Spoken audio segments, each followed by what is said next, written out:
Hi friends, എല്ലാവർക്കും one clip PSC YouTube ചാനലിലേക്ക് സ്വാഗതം.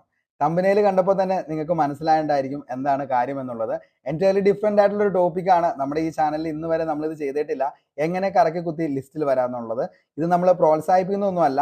കാരണം ഏറ്റവും റീസെൻ്റ് ആയിട്ട് കുറേ ഉദ്യോഗാർത്ഥികൾ നമ്മുടെ അടുത്ത് ചോദിച്ചു, കാരണം സാറേ എന്താണ് നമ്മൾ നിലവിൽ പഠിക്കാനായിട്ട് നമ്മൾ ഇരുന്നു, LD ക്ക് വേണ്ടിയിട്ട് പഠിച്ചു, പക്ഷേ നമ്മൾ ഉദ്ദേശിക്കുന്ന ഒരു ലെവലിലേക്ക് പെർഫോം ചെയ്യാനായിട്ട് പറ്റുന്നില്ല. അതേപോലെ തന്നെ എന്താണ് ലിസ്റ്റിൽ വരാനായിട്ട് അധികമായിട്ടുള്ള ആഗ്രഹമുണ്ട് സാർ, ഇനി എന്താണ് ചെയ്യേണ്ടത്, അങ്ങനെയൊക്കെ പറഞ്ഞുകൊണ്ട് കുറേ മെസ്സേജസ് വന്നു.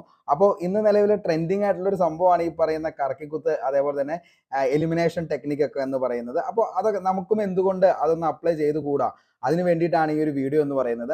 മൊത്തമായിട്ട് കാണാനായിട്ട് ശ്രമിക്കുക. അതിനുശേഷം നിങ്ങളുടെ വിലയേറിയ അഭിപ്രായം താഴെ കമന്റ് ബോക്സിൽ രേഖപ്പെടുത്തുക. ഇതേപോലുള്ള വീഡിയോസ് കിട്ടുന്നതിന് വേണ്ടിയിട്ട് നമ്മുടെ ചാനൽ ഒന്ന് സബ് ചെയ്തേക്കുക. നമ്മുടെ ടെലഗ്രാം ചാനലിൽ ജോയിൻ ചെയ്യാനായിട്ട് താഴെ ഡിസ്ക്രിപ്ഷൻ ബോക്സിൽ അതിന്റെ ലിങ്ക് ഒന്ന് പിൻ ചെയ്തേക്കാം. ഒത്തിരി വൈകിപ്പിക്കുന്നില്ല, നേരെ നമുക്ക് വീഡിയോയിലേക്ക് പോകാം. ഇന്നത്തെ വീഡിയോ നിങ്ങൾക്ക് തന്നെ അറിയാം, കറക്കി കുത്തി എങ്ങനെ ലിസ്റ്റിൽ വരാം. ഇത് ഞാൻ ഒരിക്കലും നിങ്ങളുടെ അടുത്ത് ഫോളോ ചെയ്യാനായിട്ട് പറയുന്നില്ല. കാരണം എന്താണെന്ന് ചോദിച്ചു കഴിഞ്ഞാൽ ഇതിൻ്റെ അകത്ത് 50-50% ആണ് ചാൻസ് എന്ന് പറയുന്നത്. നമുക്ക് എന്ത് ചെയ്യാം, ഇത് നമുക്ക് ഒന്നും അറിയില്ലെങ്കിൽ മാത്രം ചെയ്യാൻ പറ്റുന്ന ഒരു ടെക്നിക്ക് മാത്രമാണ്. അപ്പോൾ അതിലേക്ക് വേണ്ടിയിട്ട് എന്തൊക്കെ കാര്യങ്ങളാണ് ചെയ്യേണ്ടത് എന്നുള്ളതാണ് ആദ്യം തന്നെ ഞാൻ പറയാൻ പോകുന്നത്. അതായത് നമുക്കറിയാം 100 മാർക്കിലാണ് നമുക്ക് എന്ത് ചെയ്യുന്നത്, OMR എക്സാം വരുന്നത് 100 മാർക്കിലേക്കാണ് നമുക്കറിയാം. അതേപോലെ തന്നെ 1.5 മണിക്കൂറാണ് ഇതിന് വേണ്ടിയിട്ടുള്ള സമയം എന്ന് പറയുന്നത്. ഓക്കെ, അപ്പോൾ മാക്സിമം മാർക്ക് എന്ന് പറയുന്നത് എത്രയാണെന്ന് ചോദിച്ചു കഴിഞ്ഞാൽ 100 മാർക്കാണ്. 1 മണിക്കൂർ 30 മിനിറ്റാണ് നമുക്ക് ഇതിന് വേണ്ടിയിട്ടുള്ള സമയം അനുവദിച്ചിരിക്കുന്നത്. ഓക്കെ, അപ്പോൾ ഈ ഏറ്റവും റീസെൻ്റ് ആയിട്ട് നടന്ന കോഴിക്കോട് അതേപോലെ തന്നെ എന്താണ് കോട്ടയം LDCയുടെ ക്വസ്റ്റ്യൻ പേപ്പറാണ് നിങ്ങൾ ഈ കാണുന്നത്. ഇതിൻ്റെ അകത്ത് നമുക്കറിയാം 100 ചോദ്യങ്ങളിൽ 100 ചോദ്യങ്ങളും അറ്റൻഡ് ചെയ്യാനാണ് ഓരോ ഉദ്യോഗാർത്ഥികളും ഇരിക്കുന്നത്. അപ്പോൾ ഇതിൻ്റെ അകത്ത് നമുക്കറിയാം കഴിഞ്ഞൊരു വർഷത്തെ കട്ട് ഓഫ് ബാക്കി കാര്യങ്ങളൊക്കെ എടുത്തു നോക്കിക്കഴിഞ്ഞാൽ ഏകദേശം നമ്മളൊരു 75-നൊക്കെ മുകളിലേക്ക് പെർഫോം ചെയ്യുന്ന ഉദ്യോഗാർത്ഥിയാണെങ്കിൽ 100% ഗ്യാരണ്ടിയാണ് നിങ്ങൾ എന്ത് ചെയ്തിരിക്കും, ഈ ലിസ്റ്റിൽ വന്നിരിക്കും. നിങ്ങൾക്ക് തീർച്ചയായിട്ടും ഈ ഒരു ഗവൺമെന്റ് ജോലി കിട്ടും എന്നുള്ള കാര്യം 100% ഗ്യാരണ്ടിയാണ്. അപ്പോൾ നമുക്ക് എന്താണ് നിലവിലെ ഓപ്ഷൻ എത്രണ്ണം നമുക്ക് നിലവിൽ ക്വസ്റ്റ്യൻസ് എലിമിനേറ്റ് ചെയ്യാം അല്ലെങ്കിൽ കളയാം എന്നുള്ളത് നോക്കിക്കഴിഞ്ഞാൽ 25ഓളം ചോദ്യങ്ങൾ നമുക്ക് എന്ത് ചെയ്യാനായിട്ട് പറ്റും, ഇതിൻ്റെ ഒന്ന് മാറ്റി നിർത്താനായിട്ട് പറ്റും. ബാക്കിയുള്ള ചോദ്യങ്ങൾ മാത്രം നമ്മൾ എന്ത് ചെയ്താൽ മതി, നിലവിലെ ഉത്തരത്തിലേക്ക് എത്തിയാൽ മതി. നമുക്ക് നേരെ നമ്മുടെ ഇന്നത്തെ ടോപ്പിക്കിലേക്ക് പോവാം. അതായത് കറക്ക് കുത്തി ലിസ്റ്റിൽ വരാനായിട്ട് ഉദ്ദേശിക്കുന്ന ആളുകളുണ്ടെങ്കിൽ ആദ്യം തന്നെ നോക്കുക, phase 1, phase 2, phase 3, phase 4 അങ്ങനെ 4 കാറ്റഗറൈസ് ആയിട്ട് നമുക്ക് എന്ത് ചെയ്യാം, ഈ പറയുന്ന ഓപ്ഷനുകളെ നമുക്ക് തരംതിരിക്കാം. ഓക്കെ, അതിൻ്റെ അകത്ത് phase 1-ൽ വരുന്നതെന്ന് പറയുന്നത് 30 മിനിറ്റ്സ് കൊണ്ട് നമ്മൾ എന്ത് ചെയ്യേണ്ടതാണ്, ആൻസർ ചെയ്യേണ്ട കാര്യങ്ങളാണ് എന്തിൽ വരുന്നത്, ഈ പറയുന്ന phase 1-ൽ വരുന്നത്. അപ്പോൾ നമ്മൾ മക്കളെ ഒരു ക്വസ്റ്റ്യൻ പേപ്പർ എടുത്തതിന് ശേഷം phase 1-ൽ വരുന്ന ചോദ്യങ്ങൾ നമുക്ക് ഏതൊക്കെയാണെന്നുള്ളത് നമുക്ക് ജസ്റ്റ് ഒന്ന് നോക്കാം. ഇപ്പോൾ തന്നെ നമ്മൾ എന്ത് ചെയ്യുക, ഈ പറയുന്ന നമ്മുടെ LDCയുടെ നമ്മൾ ക്വസ്റ്റ്യൻ പേപ്പർ കോട്ടയം കോഴിക്കോട് എടുത്തു. റീസെൻ്റ് ആയിട്ട് നടന്ന ഒരു എക്സാം ആണ്. അപ്പോൾ ഇതിൻ്റെ അകത്ത് നോക്കിയാൽ ഈ പറയുന്ന ഇങ്ങനെയുള്ള ചോദ്യങ്ങളൊക്കെ നമ്മൾ എന്ത് ചെയ്യാൻ പറ്റും, ഒറ്റ അടിക്കൊന്നും ഇതിൻ്റെ ആൻസറിലേക്ക് എത്താനായിട്ട് പറ്റില്ല. എപ്പോഴും വരുന്നത് എങ്ങനെയായിരിക്കും, 1 വേർഡ് സബ്സ്റ്റിറ്റ്യൂഷനിലുള്ള ചോദ്യങ്ങളായിരിക്കും മിക്കപ്പോഴും എന്തായിട്ട് വരുന്നത്, നമുക്ക് ഈ പറയുന്ന phase 1-ൽ വരുന്നത്. അതായത് 30 മിനിറ്റ്സിനുള്ളിൽ നമുക്ക് എന്ത് ചെയ്യണം, ഈ പറയുന്ന ക്വസ്റ്റ്യൻസ് കണ്ടുപിടിച്ച് അതിൻ്റെ ആൻസർ സെറ്റ് ചെയ്യേണ്ട കാര്യങ്ങളാണ് ഇതിൻ്റെ അകത്ത് വരുന്നത്. നോക്കിയേ, രണ്ടാമത്തെ ചോദ്യം എടുത്ത് നോക്കുകയാണെങ്കിൽ അതിൻ്റെ അകത്ത് വന്നിരിക്കുന്ന ചോദ്യം ഇതാണ്: ഇന്ത്യൻ നാഷണൽ കോൺഗ്രസിന്റെ സമ്മേളനത്തിൽ അധ്യക്ഷത വഹിച്ച ഏക മലയാളി ചേറ്റൂർ ശങ്കരൻ നായരാണ്. ഇദ്ദേഹം ഏതു സമ്മേളനത്തിലാണ് അധ്യക്ഷത വഹിച്ചത്? ഇത് phase 1-ൽ വരുന്ന, അതായത് 30 മിനിറ്റ്സിൽ നമ്മൾ ആൻസർ ചെയ്യേണ്ട ഒരു ചോദ്യമാണ് ഇതെന്ന് പറയുന്നത്. കാരണം ഈ ഒരു ചോദ്യം നമ്മുടെ മനസ്സിലേക്ക് വരുമ്പോൾ തന്നെ അതിൻ്റെ ആൻസർ, ഉത്തരം എന്ന് പറയുന്നത് നമ്മുടെ മനസ്സിൽ അത് ഓപ്ഷൻ ഇല്ലാതെ തന്നെ ഓട്ടോമാറ്റിക്കലി നമ്മൾ എന്ത് ചെയ്യും, ഈ ഒരു ആൻസറിലേക്ക് എത്തിച്ചേരും. കാരണം എന്താണെന്ന് ചോദിച്ചു കഴിഞ്ഞാൽ ചേറ്റൂർ ശങ്കരൻ നായർ, C ശങ്കരൻ നായരും INCയും അതേപോലെ തന്നെ 1897 ഈ പറയുന്ന സംഭവങ്ങൾ എപ്പോഴും ഒരു PSC ഉദ്യോഗാർത്ഥി എന്ന നിലയിൽ നമ്മൾ 100% ഇന്ത്യൻ ഹിസ്റ്ററി എന്ന് പറയുന്ന വിഭാഗത്തിൽ പഠിച്ചിരിക്കേണ്ടതാണ്. അപ്പോൾ ഇതെന്താണ് 30 മിനിറ്റ്സിൽ കിട്ടുന്ന ഒരു ആൻസർ ആണ്. ഓക്കെ, അപ്പോൾ അതെന്ത് ചെയ്യുക, ടിക്ക് ചെയ്യുക, നമുക്ക് കിട്ടി. അടുത്ത് നോക്കിയേ, നാട്ടുരാജ്യങ്ങളുടെ സംയോജനത്തിൽ സർദാർ വല്ലഭായ് പട്ടേലിനെ സഹായിച്ചത് ആരാണ്? ഈ ഒരു ചോദ്യവും എന്ന് പറയുന്നത് എന്താണ്, 30 മിനിറ്റ്സിൽ phase 1-ൽ വരുന്നൊരു ചോദ്യമാണ്. ഓക്കെ, എന്ത് ചെയ്യുക, പെട്ടെന്ന് തന്നെ അതിൻ്റെ ആൻസറിലേക്ക് എത്തുക. നമ്മൾ ആൻസറിൽ എത്തി, VP മോഹൻ, ആ ഒരു ആൻസറിലേക്ക് നമ്മൾ എത്തുകയാണ്. ഫ്രഞ്ച് വിപ്ലവത്തിന്റെ പ്രവാചകൻ, അതും ഫേസ് 1 ആണ്. എന്ത് ചെയ്യുക? ആൻസറിലേക്ക് എത്തുക. ഓക്കെ, കാരണം എന്താണ്, ഈ പറയുന്ന ചോദ്യങ്ങളിൽ നിന്ന് നമുക്ക് എന്താണ് പെട്ടെന്ന് ഈ ഒരു ആൻസറിലേക്ക് എത്താനായിട്ട് പറ്റും. റൂസോ എന്ന് പറയുന്ന ആൻസറിലേക്ക് എന്ത് ചെയ്യാൻ പറ്റും? പെട്ടെന്ന് എത്താനായിട്ട് പറ്റും. ഓക്കെ, അപ്പോൾ അങ്ങനെയുള്ള ചോദ്യങ്ങളാണ് ആദ്യം തന്നെ നമ്മൾ എന്ത് ചെയ്യേണ്ടത്? ഈ പറയുന്ന ഫേസ് 1 നമ്മൾ ആൻസർ ചെയ്യാനായിട്ട് പോകേണ്ടത്. അപ്പോൾ ഫേസ് 1 നമ്മൾ 30 മിനിറ്റ്സിനുള്ളിൽ എന്ത് ചെയ്യാൻ പറ്റും? നമ്മുടെ കോൺഫിഡൻസ് ലെവൽ മക്കളെ ഭയങ്കരമായിട്ട് എന്ത് ചെയ്യാൻ പറ്റും? ഇമ്പ്രൂവ് ചെയ്യാനായിട്ട് പറ്റും. നമ്മൾ എപ്പോഴും കൂളായിട്ട് എക്സാം എഴുതുമ്പോൾ മാത്രമാണ് എന്ത് ചെയ്യാൻ പറ്റുന്നത്? നമുക്ക് നല്ലൊരു മാർക്കിലേക്ക് സ്കോർ ചെയ്യാൻ പറ്റുന്നത്, അല്ലെങ്കിൽ നമ്മൾ എന്ത് ചെയ്യാൻ പറ്റുന്നത്? നമ്മൾ മാക്സിമം പെർഫോം ലെവലിലേക്ക് അല്ലെങ്കിൽ നമ്മുടെ പീക്ക് ലെവലിലേക്ക് നമുക്ക് എത്താൻ പറ്റുന്ന എപ്പോഴും എന്തായിരിക്കും?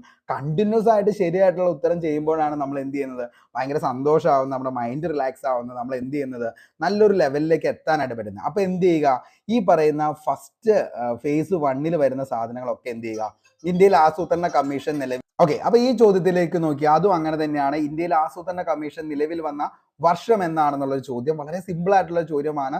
കാരണം ഫേസ് 1 നമ്മൾ എന്താണ് ഈ 30 മിനിറ്റ്സിനുള്ളിൽ നമുക്ക് എന്താണ് നമ്മുടെ കോൺഫിഡൻസ് ലെവൽ വർദ്ധിക്കാൻ വേണ്ടിയിട്ട് എന്ത് ചെയ്യാം? ഈ ഒരു ചോദ്യം എഴുതാം. WTO നിലവിൽ വന്ന വർഷം എന്നാണ്. സിമ്പിൾ ആണ്. ലോകബാങ്കിന്റെ മറ്റൊരു പേര്. അങ്ങനെ നമ്മൾ നോക്കിക്കഴിഞ്ഞാൽ ഈ പറയുന്ന റിസർവ് ബാങ്ക് ഓഫ് ഇന്ത്യയുടെ ഇപ്പോഴത്തെ ഗവർണർ ആരാണ്? എളുപ്പമായിട്ടുള്ള ചോദ്യമാണ്. 2022-23 കേന്ദ്ര ബജറ്റ് അവതരിപ്പിച്ചത് ആരാണ്? ഈ ഒരു ചോദ്യം എന്താണ്? വളരെ സിമ്പിൾ ആയിട്ടുള്ള ഒരു ചോദ്യമാണ്. അങ്ങനെയുള്ള എന്ത് ചെയ്യുക? ഈ പറയുന്ന ചോദ്യങ്ങൾ നമ്മൾ എടുത്തു കഴിയുമ്പോൾ നിങ്ങൾക്ക് പെർഫോമിംഗ് ലെവൽ എന്ന് പറയുന്നത് നിങ്ങളുടെ എന്താവും? ഇംപ്രൂവ് ആവും. അതായത് നിങ്ങളുടെ മൈൻഡ് എപ്പോഴും കൂളായിട്ട് എന്ത് ചെയ്യാൻ പറ്റും? അത്യാവശ്യം കുഴപ്പമില്ലാത്ത ഒരു റേഞ്ചിലേക്ക് നിങ്ങൾക്ക് എന്ത് ചെയ്യാൻ പറ്റും? എത്താനായിട്ട് പറ്റും. അതേപോലെ ഏകദേശം നമുക്ക് ഒരു 25-30ഓളം ചോദ്യങ്ങൾ നമുക്ക് എന്ത് ചെയ്യുന്നുണ്ട്? ഇതിൻ്റെ അകത്ത് ഈ കഴിഞ്ഞ ഒരു ക്വസ്റ്റ്യൻ പേപ്പർ എടുത്ത് നോക്കിക്കഴിഞ്ഞാൽ അതിൻ്റെ അകത്ത് വരുന്നുണ്ട് മക്കളെ. വളരെ സിമ്പിളായിട്ട് നമുക്ക് നോക്കിക്കഴിഞ്ഞാൽ ചെയ്യാൻ പറ്റുന്ന ചോദ്യങ്ങളാണ് ഇതെല്ലാം വരുന്നത്. ഓക്കെ, ഇനി നമുക്ക് ആ ഒരു സ്റ്റേജ്, അതായത് ഫേസ് 1 നമ്മൾ എത്തി ചെയ്തു. ഏകദേശം 30 മിനിറ്റ്സിനുള്ളിൽ നമ്മൾ എത്രത്തോളം ചോദ്യങ്ങൾ, ഏകദേശം ഒരു 25+ ചോദ്യങ്ങളാണ് അതിൻ്റെ അകത്ത് നമ്മൾ എന്ത് ചെയ്യുന്നത്? ആൻസർ ചെയ്ത് പോയത്. 25+ ചോദ്യങ്ങൾ എന്ത് ചെയ്യുന്നു? ഫേസ് 1, അതായത് 30 മിനിറ്റ്സിനുള്ളിൽ നമ്മൾ ചെയ്യുകയാണ്. അതിനുശേഷം നമ്മൾ നോക്കുക, അടുത്തത് ഫേസ് 2 ആണ്. അതായത് അതിൻ്റെ അകത്ത് നമ്മൾ എന്താന്ന് വെച്ച് കഴിഞ്ഞാൽ എലിമിനേഷൻ എന്ന് പറയുന്ന ആ ഒരു ലെവലിലേക്ക് നമുക്ക് മാറാം.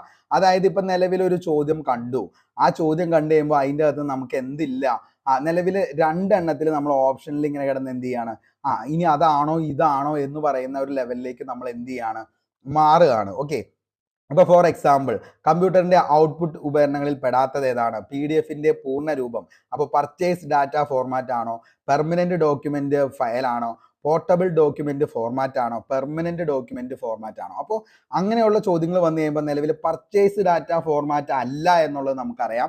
പെർമനന്റ് ഡോക്യുമെന്റ് ഫയൽ അല്ല എന്നുള്ളത് നമുക്ക് എന്ത് ചെയ്യാം? നിലവിൽ നമുക്ക് അറിയാനായിട്ട് പറ്റും. ഓക്കെ, അപ്പൊ നമ്മളിത് നോക്കിക്കഴിഞ്ഞാൽ നിലവിൽ ഈ PDF-ന്റെ പൂർണ്ണ രൂപം ഏതാന്നുള്ളത് നമുക്ക് എന്താണ്? ഈ പറയുന്ന പർച്ചേസ് ഡാറ്റ ഫോർമാറ്റ് അല്ല എന്നുള്ളത് നമുക്കറിയാം. അപ്പൊ എന്ത് ചെയ്തു? നമ്മളത് അങ്ങോട്ട് കളഞ്ഞു. അതിനുശേഷം പെർമനന്റ് ഡോക്യുമെന്റ് ഫയൽ, അതും നമ്മൾ എന്ത് ചെയ്തു? നിലവിൽ അതിൻ്റെ നിന്ന് എലിമിനേറ്റ് ചെയ്ത് കഴിഞ്ഞു. ഇനി നമുക്കുള്ളത് എന്താണ്? പോർട്ടബിൾ ഡോക്യുമെന്റ് ഫോർമാറ്റ് ആണോ അല്ലെങ്കിൽ പെർമനന്റ് ഡോക്യുമെന്റ് ഫോർമാറ്റ് ആണോ? അതിൽ നമുക്ക് എന്ത് ചെയ്യുന്നുണ്ട്? ഒരു കൺഫ്യൂഷൻ വരുന്നുണ്ട്. അതായത് 1/5, അതായത് ഏതാണോ എന്നുള്ളത്, അതായത് പകുതിയാണ് ഇപ്പൊ നമ്മുടെ ചാൻസ് എന്ന് പറയുന്നത്. ഒന്നുകിൽ എന്താണ്? C ആവാം അല്ലെങ്കിൽ D ആവാം. ഇങ്ങനെ 2 ഓപ്ഷനിൽ കിടന്ന് നമുക്ക് എന്താണ് കൺഫ്യൂഷനിലേക്ക് വരുമ്പോൾ അങ്ങനെ ഒരു ലെവൽ നിങ്ങൾ നോക്കിയേ. ഇതിൻ്റെ അകത്ത് നിലവിൽ അങ്ങനെ വന്നു കഴിയുമ്പോൾ ആ ഒരു ഓപ്ഷനിൽ നിന്ന് നമ്മൾ ഏതെങ്കിലും ഒരു ഓപ്ഷൻ പിക്ക് ചെയ്യുക. ഇതിനകത്ത് ഏതെങ്കിലും എന്തായിരിക്കും? ഒന്ന് ശരിയായിരിക്കും എന്നുള്ളത് നമുക്ക് അറിയാനായിട്ട് പറ്റും. ഓക്കെ, അപ്പൊ അങ്ങനെ ഉള്ളപ്പോൾ എന്ത് ചെയ്യുക? ഏറ്റവും വലുതായിട്ടുള്ള, ഒന്നും അറിയില്ലെങ്കിലത്തെ കാര്യമാണ് കേട്ടോ, ഏറ്റവും വലുതായിട്ടുള്ള ഒരു ആൻസർ നോക്കിയേ. Portable document format. ഇതാണ് നിലവിൽ നമ്മുടെ എന്തെന്ന് പറയുന്നത്? ആൻസർ എന്ന് പറയുന്നത്. അപ്പോൾ എന്ത് ചെയ്യുക? ഈ 2 എണ്ണത്തിന്റെ അകത്ത് നമ്മൾ ചെയ്യുമ്പോൾ മാക്സിമം ഒരു 10 എണ്ണം മാത്രമാണ് നമ്മൾ എന്ത് ചെയ്യാൻ പാടുള്ളൂ?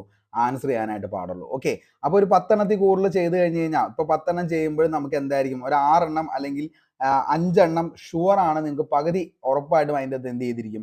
കിട്ടിയിരിക്കും. ബാക്കിയാണ് എന്ത് ചെയ്യുള്ളൂ? മൈനസിലേക്ക് പോകത്തുള്ളൂ. ഇത് ഒന്നും അറിയാൻ പാടില്ലെങ്കിലത്തെ കാര്യം മാത്രമാണ് ഞാൻ പറയുന്നത്. ഓക്കെ, ഇനി എന്താണ് അടുത്തത് നോക്കിയേ. കമ്പ്യൂട്ടറിന്റെ ഔട്ട്പുട്ട് ഉപകരണങ്ങളിൽ പെടാത്തത് ഏതാണ്? Headphone, speaker. ഇത് നമ്മുടെ എന്താണ്? ഫേസ് 1 വരുന്നതാണ്. നമുക്ക് എന്ത് ചെയ്യാൻ പറ്റും? നേരെ ഓപ്ഷനിലേക്ക് എത്താനായിട്ട് പറ്റും. ഓക്കെ, ഇനി അടുത്തതാണ് താഴെ കൊടുത്തിട്ടുള്ള വെബ് ബ്രൗസറിന്റെ ഉദാഹരണം ഏതാണ്? സഫാരി ഉണ്ട്, കുക്കി ഉണ്ട്, ടോക്കൺ ഉണ്ട്, മൈക്രോ ഉണ്ട്. വെബ് ബ്രൗസറിന് ഉദാഹരണം ഏതാന്നുള്ളതാണ്. വെബ് ബ്രൗസറാണ് ഇതിൻ്റെ അകത്ത് വരുന്നത്. അപ്പോൾ ഇതിൻ്റെ അകത്ത് എന്താണ് നിലവിൽ എന്താണ് ടോക്കൺ, മൈക്രോ, അതേപോലെ കുക്കി ഇതൊന്നും അല്ല എന്നുള്ളത് നമുക്കറിയാം. അപ്പോൾ എന്താണ് നേരെ നമുക്ക് അതിൻ്റെ അകത്തേക്ക് ആൻസറിലേക്ക് എത്താനായിട്ട് പറ്റും. അപ്പോൾ എന്താണ് ഈ പറയുന്ന 50-50 ചാൻസ് എപ്പോഴും വരുന്ന ചോദ്യങ്ങൾ എന്ന് പറയുന്നത് ഏതാണെന്ന് ചോദിച്ചു കഴിഞ്ഞാൽ ഈ പറയുന്ന നമ്മുടെ എന്താണ് നമ്മുടെ ഏതെങ്കിലും സ്റ്റേറ്റ്മെന്റ് ലെവലിലുള്ള ചോദ്യങ്ങൾ, നമുക്ക് അറിയാവുന്ന ചോദ്യങ്ങൾ നമ്മൾ കണ്ടെത്തുക. ആ അറിയാവുന്ന ചോദ്യങ്ങളിൽ നിന്ന് എന്ത് ചെയ്യുക, നമ്മൾ ഈ പറയുന്ന ആൻസറിലേക്ക് എത്താനായിട്ട് ശ്രമിക്കുക. അതായത് 2 ചോദ്യങ്ങൾ മാത്രം നിൽക്കുമ്പോൾ അതിൻ്റെ അകത്ത് എങ്ങനെ ഉത്തരം കണ്ടെത്തുക എന്നുള്ളത് നോക്കി അതെന്ത് ചെയ്യുക, സെറ്റ് ചെയ്യാനായിട്ട് ശ്രമിക്കുക. ഓക്കെ, ഇതാണ് ഇതിൻ്റെ അകത്ത് എന്ത് ചെയ്യാനായിട്ടുള്ളത് ഫേസ്. അപ്പൊ അങ്ങനെയുള്ള ചോദ്യങ്ങൾക്ക് എന്ത് ചെയ്യുക, ഈ പറയുന്ന ഫേസ് 2, അതായത് 50-50 ചാൻസ് ഉള്ളത് മാക്സിമം ഒരു 10 എണ്ണത്തിൽ കൂടുതൽ എന്ത് ചെയ്യുക, ചെയ്യാതിരിക്കുക. അങ്ങനെ ചെയ്യുമ്പോൾ തന്നെ എന്ത് ചെയ്യുക, ഉള്ളതിൽ ഏറ്റവും വലിയ ആൻസർ ഏതാണോ അത് എന്ത് ചെയ്യുക, ആൻസർ ചെയ്യാനായിട്ട് ശ്രമിക്കുക. ഇത് ഞാൻ ജസ്റ്റ് പറഞ്ഞു എന്ന് മാത്രമേ ഉള്ളൂ. ഓക്കെ, അടുത്തത് ഫേസ് 3 എന്ന് പറയുന്നതാണ്. ഫേസ് 3യിൽ വരുന്നത് എങ്ങനെയാണെന്ന് ചോദിച്ചു കഴിഞ്ഞാൽ നിലവിൽ എലിമിനേഷൻ തന്നെയാണ്. നിലവിലുള്ള ആൻസറുകൾ, അതായത് ഒരു ചോദ്യം തന്നു കഴിയുമ്പോൾ അതിൻ്റെ അകത്ത് ശരിയായ പ്രസ്താവന തിരഞ്ഞെടുത്ത് എഴുതുക എന്നുള്ള ഒരു ചോദ്യമാണെങ്കിൽ അതിൻ്റെ അകത്ത് തെറ്റായിട്ടുള്ള കാര്യം എന്ത് ചെയ്യുക, കണ്ടെത്താനായിട്ട് ശ്രമിക്കുക. അപ്പോൾ ശരിയായത് എന്താണ്, പ്രസ്താവനയാണ് അതിൻ്റെ അകത്ത് വേണ്ടത്. അപ്പോൾ എന്താണ് തെറ്റായതുള്ളത് ആദ്യം കണ്ടെത്തി കഴിഞ്ഞ് കഴിഞ്ഞാൽ നമുക്ക് എന്ത് ചെയ്യാൻ പറ്റും, ഈ പറയുന്ന ശരിയായിട്ടുള്ളത് എന്താണ് നമുക്ക് എടുക്കാനായിട്ട് പറ്റും. ഓക്കെ, അപ്പോൾ അങ്ങനെ ഒരു എന്താണ് ടെക്നിക്സ് കൂടി അതിൻ്റെ അകത്ത് ഉപയോഗപ്പെടുത്താനായിട്ട് ശ്രമിക്കുക. അപ്പോൾ താഴെ പറയുന്നതിൽ ശരിയായത് കണ്ടെത്തുക എന്ന് പറയുമ്പോൾ നമ്മൾ എന്ത് ചെയ്യുക, അതിൻ്റെ അകത്ത് നിന്ന് ശരിയായതിന് പകരം തെറ്റായത് എന്ത് ചെയ്യുക, കണ്ടെത്താനായിട്ട് ശ്രമിക്കുക. ഓക്കെ, അപ്പോൾ ഈ ഒരു ചോദ്യം നമ്മൾ എടുത്തു നോക്കിക്കഴിഞ്ഞാൽ ആത്മവിദ്യാ സംഘവുമായി ബന്ധപ്പെട്ട് നമുക്ക് എന്താണ് റെനൈസൻസ് പഠിക്കുകയാണെങ്കിൽ അതിൻ്റെ അകത്ത് വാഗ്ബടാനത്തിനൊക്കെ ഒത്തിരി പഠിച്ചേക്കുന്നതാണ്. അപ്പോൾ പ്രസ്താവനകൾ എന്ത് ചെയ്യുക, അതിൻ്റെ അകത്ത് ശരിയായത് തിരഞ്ഞെടുക്കുക. ഊരാളുങ്കൽ നമുക്കറിയാം, ആദ്യത്തെ തന്നെ എന്താണ് തൊഴിലാളി സംഘടന എന്നൊക്കെ പറയുന്ന ഊരാളുങ്കൽ ലേബർ കോൺട്രാക്ട് സൊസൈറ്റി ആണ്. അപ്പോൾ ഊരാളുങ്കൽ ഐക്യ നാണയ സംഘം ആരംഭിച്ചത് വാഗ്ബടാനന്ദനാണ്, നമുക്കറിയാം. അതേപോലെ തന്നെ എന്താണ് പ്രസ്താവന തിരഞ്ഞെടുക്കുക. അപ്പം ബ്രഹ്മാനന്ദ ശിവയോഗിയുടെ എന്താണ് ഏതൊരു കാര്യങ്ങൾ നമ്മൾ നോക്കിക്കഴിഞ്ഞാൽ അതിൻ്റെ അകത്ത് ആനന്ദം ചേർത്തുള്ളതാണ്. അപ്പം എന്താണ് തെറ്റാണ്.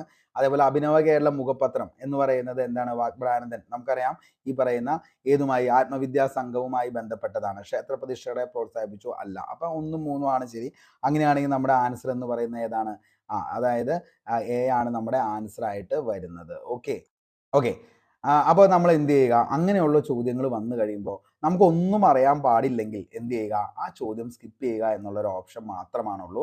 അപ്പോൾ ഇങ്ങനെയാണ് നമുക്ക് കറക്കി കുത്തി ലിസ്റ്റിൽ വരാനായിട്ട് പറ്റുന്നത്. അപ്പോൾ മക്കളെ, ഇനി നാളെ എക്സാമിന് വേണ്ടി പോകുന്ന ഉദ്യോഗാർത്ഥികളാണെങ്കിൽ നിങ്ങൾക്ക് ചെയ്യാൻ പറ്റുന്ന ഒരു കാര്യമാണ് ഫേസ് 1 ഫുൾ കറക്റ്റ്. അതായത് നമ്മൾ ഏതൊരു ചോദ്യം നമ്മൾ എടുക്കുമ്പോഴും ഇപ്പം ഞാൻ കഴിഞ്ഞ ഇപ്പം എക്സാമിലെ തന്നെ ഏറ്റവും ഇമ്പോർട്ടൻ്റ് ആയിട്ടുള്ള ക്വസ്റ്റ്യൻസ് ഞാൻ പറഞ്ഞു. അപ്പോൾ എന്താണ് അമരാവതി സമ്മേളനം നടന്നത്, അല്ലെങ്കിൽ അമരാവതി എന്ന് പറയുന്നത് ചേറ്റൂർ ശങ്കരൻ നായർ പങ്കെടുത്ത INC സമ്മേളനം ചോദിച്ചു. അമരാവതി ആണെന്നുള്ളത് നമുക്ക് ഒറ്റയടിക്ക് തന്നെ നമുക്ക് എന്ത് ചെയ്യാൻ പറ്റും, ഉത്തരത്തിലേക്ക് എത്താൻ പറ്റും. അതേപോലെ തന്നെ റിസർവ് ബാങ്ക് ഓഫ് ഇന്ത്യയുടെ ഇപ്പോഴത്തെ ഗവർണർ, അപ്പം തന്നെ എന്ത് ചെയ്യാൻ പറ്റും, നമുക്ക് ഉത്തരത്തിലേക്ക് എത്താൻ പറ്റും. ലോകബാങ്കിന്റെ മറ്റൊരു പേര്, ഉത്തരത്തിലേക്ക് എത്താൻ പറ്റും. അപ്പം അങ്ങനെയുള്ള ചോദ്യങ്ങളൊക്കെ എന്ത് ചെയ്യുക, ഫേസ് 1 കറക്റ്റായിട്ട് നിങ്ങൾ എന്ത് ചെയ്യുക, ആൻസർ ചെയ്ത് കോൺഫിഡൻസ് ലെവൽ കൂട്ടുക. ഫേസ് 2 ഹാഫ് ചാൻസ് ഉള്ളത്, അതായത് സ്റ്റേറ്റ്മെന്റ് ലെവലിലുള്ള ചോദ്യങ്ങളായിരിക്കും രണ്ടാമത്തെ ഫേസ് 2 നിങ്ങൾക്ക് വരുന്നത്. അതെന്ത് ചെയ്യുക, നിങ്ങൾക്ക് 2 ഓപ്ഷനിൽ നിന്ന് നിൽക്കുമ്പോൾ ആ 2 ഓപ്ഷനിൽ ഏറ്റവും വലുതായിട്ടുള്ളതും അതേപോലെ തന്നെ എന്താണ് ഏറ്റവും കൂടുതൽ അറിയാവുന്നത് നിങ്ങൾ എന്ത് ചെയ്യുക, അതിൻ്റെ അകത്ത് എടുക്കുക. മൂന്നാമത്തെയാണ് എലിമിനേഷൻ ടെക്നിക്ക് എന്ന് പറയുന്നത്. അതായത് നിലവിൽ ശരിയായതുള്ളത് കണ്ടെത്താൻ പറയുമ്പോൾ തെറ്റായത് കണ്ടെത്തുക, തെറ്റായത് കണ്ടെത്താനായിട്ട് പറയുമ്പോൾ നമ്മൾ എന്ത് ചെയ്യുക, ശരിയായത് കണ്ടെത്തുക. പെട്ടെന്ന് നമുക്ക് ഉത്തരത്തിലേക്ക് എത്താൻ പറ്റും. ഇനി അടുത്തത് ഫേസ് 4 എന്ന് പറയുന്നത്, അതായത് ഇതിൻ്റെ അകത്ത് എന്ത് ചെയ്യാൻ പറ്റത്തില്ല, നിങ്ങളെപ്പോലെ തന്നെ മറ്റുള്ളവർക്കും എന്ത് ചെയ്യാൻ പറ്റുന്നില്ല, ആൻസർ ചെയ്യാൻ പറ്റാത്ത ചോദ്യങ്ങളാണ് ഫേസ് 4. അതായത് നോ ചാൻസ് എന്ന് പറയുന്ന ലെവലിൽ നിൽക്കുന്നത്. അത് ഇംഗ്ലീഷിലും ഉണ്ടാവും, മാത്സിലും ഉണ്ടാവും, മലയാളത്തിലും. ചില കേമന്മാരുണ്ട്, അവർ ഇംഗ്ലീഷിൽ ഭയങ്കര പുലികളായിരിക്കും. അപ്പോൾ ഇംഗ്ലീഷിൽ 10 മാർക്ക് തന്നെ വേണമെന്ന് പറഞ്ഞുകൊണ്ട് കടിച്ചു പിടിച്ച് തൂങ്ങിക്കെടുക്കും. അങ്ങനെയുള്ള പരിപാടികൾ എന്ത് ചെയ്യുക, നിങ്ങൾ ഒരു പ്രാവശ്യം നോക്കുക, 2 പ്രാവശ്യം നോക്കുക, 3 പ്രാവശ്യം നോക്കിയിട്ട് കിട്ടില്ലെങ്കിൽ അതിലൊന്നുകിൽ ആൻസർ ഉണ്ടാവത്തില്ല, അല്ലെങ്കിൽ എന്ത് ചെയ്യും, PSC ആ ക്വസ്റ്റ്യൻ തന്നെ എന്ത് ചെയ്യും, ഡിലീഷൻ ചെയ്യും, അല്ലെങ്കിൽ ആൻസർ ചെയ്യും. എന്തെങ്കിലും ഒരു പരിപാടി അതിൻ്റെ അകത്ത് ഉണ്ടാവും. അപ്പോൾ എന്ത് ചെയ്യുക, ഒരു 3 അറ്റംപ്റ്റിന് അപ്പുറത്തേക്ക് ആ ചോദ്യത്തിൻ്റെ അകത്ത് നമ്മൾ എന്ത് ചെയ്ത് കടിച്ചു തൂങ്ങി കിടക്കരുത്, സ്കിപ്പ് ചെയ്ത് കളഞ്ഞേക്കുക. അത് ഫേസ് 4 നോ ചാൻസ്, നിങ്ങൾക്കും ഇല്ല, ആർക്കും ഇല്ല. നിലവിൽ എന്ത് ചെയ്യും, PSC ഒന്നുമില്ലെങ്കിൽ ക്യാൻസൽ ചെയ്യും, അല്ലെങ്കിൽ നമ്മൾ ഈ പറയുന്ന സ്കിപ്പ് ഓപ്ഷനിൽ വരുന്ന നമ്മുടെ സേഫ് സോണിലേക്ക് എത്താൻ പറ്റുന്ന മാർക്കിലേക്കുള്ള ബാക്കി കാര്യങ്ങൾ മാത്രം എന്ത് ചെയ്യുക, സെറ്റ് ചെയ്തെടുക്കുക. മാത്സ് ആണെങ്കിലും അങ്ങനെ തന്നെയാണ്. മാത്സിലെ പുലികളാണെങ്കിലും ചില മാർക്കുകൾ ചിലപ്പോൾ ചിലവർക്ക് കിട്ടത്തില്ല. പക്ഷേ അതിന് വേണ്ടിയിട്ട് കൂടുതൽ എന്ത് ചെയ്യരുത്, അവിടെ കിടന്ന് വെറുതെ ടെൻഷൻ ആവരുത്, സ്കിപ്പ് ചെയ്ത് കളയുക. ചിലപ്പോൾ അതിന് ചോദ്യത്തിന് ഉത്തരം ഉണ്ടാവത്തില്ല, അതുകൊണ്ടാണ്. അതേപോലെ മലയാളവും അങ്ങനെ തന്നെ. ഓക്കെ, ഇനി GK-യിലും ഭയങ്കര ലെവലിലേക്ക് വരികയാണെങ്കിൽ അതും സ്കിപ്പ് ചെയ്യുക. അങ്ങനെ 25 മാർക്കോളം സ്കിപ്പ് ചെയ്ത് കളയുക. ഒരു 75 എന്ന് പറയുന്നത് നിങ്ങൾ സേഫ് സോണാണ്, ഉറപ്പായിട്ടും ജോലി കിട്ടും. വേറെ ഒന്നിനെ കുറിച്ച് നിങ്ങൾ ആലോചിക്കേണ്ട. നാളെ നിങ്ങൾക്ക് എക്സാം എഴുതാനായിട്ട് പോകുന്ന എല്ലാവർക്കും എന്താണ് സർവേശ്വരൻ നിങ്ങളെ അനുഗ്രഹിക്കട്ടെ എന്ന് ആത്മാർത്ഥമായിട്ട് പ്രാർത്ഥിക്കുന്നു. അപ്പോൾ എല്ലാവർക്കും ഓൾ ദി ബെസ്റ്റ്. കിടിലമായിട്ട് തന്നെ നാളെ നിങ്ങളുടെ ദിവസമാണ്. നന്നായിട്ട് പോയിട്ട് എക്സാം എഴുതാനായിട്ട് ശ്രമിക്കുക. മറ്റൊരു കാര്യത്തെക്കുറിച്ച് നിങ്ങൾ ചിന്തിക്കേണ്ട. എനിക്ക് വേണ്ടത് ഒരേ ഒരു റാങ്കാണ്, അതിന് വേണ്ടിയിട്ടാണ് ഞാൻ പോകുന്നത്, അതിന് വേണ്ടിയിട്ടാണ് ഞാൻ പഠിച്ചത്. 3 വർഷം ഇതിന് വേണ്ടിയിട്ട് ഞാൻ എന്ത് ചെയ്തിട്ടുണ്ട്, അത്രത്തോളം കഷ്ടപ്പെട്ടിട്ടുണ്ട്, അത്രത്തോളം എന്ത് ചെയ്തിട്ടുണ്ട്. ഈ പറയുന്ന അപവാദങ്ങളും അതേപോലെ തന്നെ എന്താണ് പുച്ഛങ്ങളും അതേപോലെ തന്നെ കളിയാക്കലുകളും എല്ലാം ഞാൻ കേട്ടതാണ്. അതിനെല്ലാത്തിൻ്റെയും കൂടിയിട്ടുള്ള ഒരു ആകെ തുകയാണ് ഈ ഒരു എക്സാം എന്ന് പറയുന്നത്. ഇത് നേടാൻ വേണ്ടി മാത്രമായിട്ട് പോകുന്നതാണ്. അപ്പോൾ അതിലേക്ക് വേണ്ടിയിട്ട് എനിക്ക് ചെയ്യാൻ പറ്റുന്ന എല്ലാ കാര്യങ്ങളും ഞാൻ ചെയ്തു കഴിഞ്ഞു. ഇനി ഉള്ള മണിക്കൂറുകൾ എന്ത് ചെയ്യുക, നിങ്ങൾ പഠിച്ച കാര്യങ്ങൾ ജസ്റ്റ് ഒന്ന് എന്ത് ചെയ്യുക, ഒന്ന് നോക്കി അങ്ങ് പോയാൽ മാത്രം മതി. കുഞ്ഞ് ഷോർട്ട് നോട്ട്സ് ഒക്കെ ഞാൻ പറയാറുണ്ട് എഴുതി വയ്ക്കാൻ. അപ്പോൾ അങ്ങനെയുള്ള കാര്യങ്ങളൊക്കെ എന്തെങ്കിലും എന്ത് ചെയ്താൽ നോക്കിയിട്ട് പരിപാടി തീർത്താൽ മതി. വേറെ പ്രത്യേകിച്ച് ഒന്നും ഇനി നോക്കേണ്ട കാര്യമൊന്നുമില്ല. അപ്പോൾ എല്ലാവർക്കും ഓൾ ദി ബെസ്റ്റ്. പുതിയൊരു വീഡിയോയുമായി നമുക്ക് വീണ്ടും കണ്ടുമുട്ടാം. അപ്പോൾ ഇതേപോലുള്ള വീഡിയോസ് കിട്ടാനായിട്ട് നമ്മുടെ ചാനൽ എന്ത് ചെയ്യുക, സബ് ചെയ്തേക്കുക. ഓക്കെ, അപ്പോൾ വീഡിയോ ഇഷ്ടപ്പെട്ടെങ്കിൽ എന്ത് ചെയ്യുക, ലൈക്ക് ചെയ്യുക. അപ്പോൾ പുതിയൊരു വീഡിയോയുമായി നമുക്ക് വീണ്ടും കണ്ടുമുട്ടാം. Signing off, Arun Kombanadan. Thank you.